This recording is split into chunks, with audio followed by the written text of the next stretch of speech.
கழக பொதுச் செயலாளர் தியாகத்தலைவி சின்னம்மா வழிகாட்டுதல் பேரில் செயல்படும் துணை பொதுச் செயலாளர் திரு டிடிவி தினகரன் அறிவுறுத்தலுக்கு இணங்க தமிழகத்தின் பல்வேறு பகுதிகளிலும் கழக செயல்வீரர்கள் ஆலோசனைக் கூட்டங்கள், புதிய உறுப்பினர் சேர்க்கை முகாம்கள் ஆகியன முழுவீச்சில் நடைபெற்று வருகின்றன.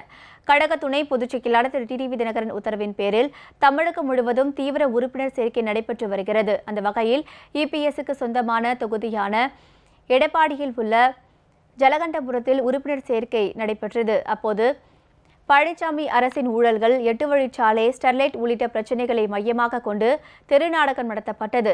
திருச்சி மாநகர் மலைக்கோட்டை பகுதி, காந்திநகர் பகுதியைச் சேர்ந்த 500க்கும் மேற்பட்டோர் இபிஎஸ், ஓபிஎஸ் அணி மற்றும் மாற்று கட்சிகளிலிருந்து விலகி மாநகர் மாவட்ட கழக செயலாளர் திரு ஜே ஸ்ரீனிவாசன் முன்னிலையில் கழகத்தில் இணைந்தனர். இந்த கூட்டத்தில் மாநகர் மாவட்ட பொருளாளர் திரு திரிசங்கு, மாவட்ட துணைச் செயலாளர் திரு சேட்டு, பகுதி கழக செயலாளர்கள் திரு முருகன் உள்ளிட்ட கழக நிர்வாகிகள் பங்கேற்றனர்.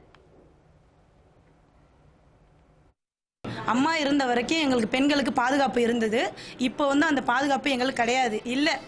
ஆனால் இப்போ அம்மா சின்னம்மா தலைமையில் நாங்கள் சேர்ந்தனால எங்களுக்கு பாதுகாப்பு கிடைக்குன்னு வந்திருக்கோம்.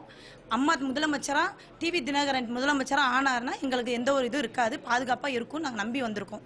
அவங்க தான் கோடி கோடியாக சம்பாதிக்கிறாங்க, நம்மளுக்கு ஒன்றும் செய்ய மாட்டாங்க. அந்த மக்களுக்கெல்லாம் நம்ம நிறையா செய்யணும்னு ஒரு எண்ணம் இருக்குது, அது அவங்க செய்ய மாட்டாங்க. அதனால் அண்ணன் தினகரன் அண்ணன் கட்சியில் டிடிவி இதில் அண்ணன் சீனிவாசன் அண்ணன் கூட இணைஞ்சு செயல்படலான். திருவள்ளூர் கிழக்கு மாவட்ட கழகம் சார்பில் திருவொற்றியூரில் உள்ள மாவட்ட கழக அலுவலகத்தில் நடைபெற்ற நிகழ்ச்சியில் மணலியை சேர்ந்த இபிஎஸ், ஓபிஎஸ் அணியினர், தேமுதிக, பாமக உள்ளிட்ட பல்வேறு மாற்றுக் கட்சிகளிலிருந்து விலகிய 100க்கும் மேற்பட்டோர் தங்களை கழகத்தில் இணைத்துக் கொண்டனர்.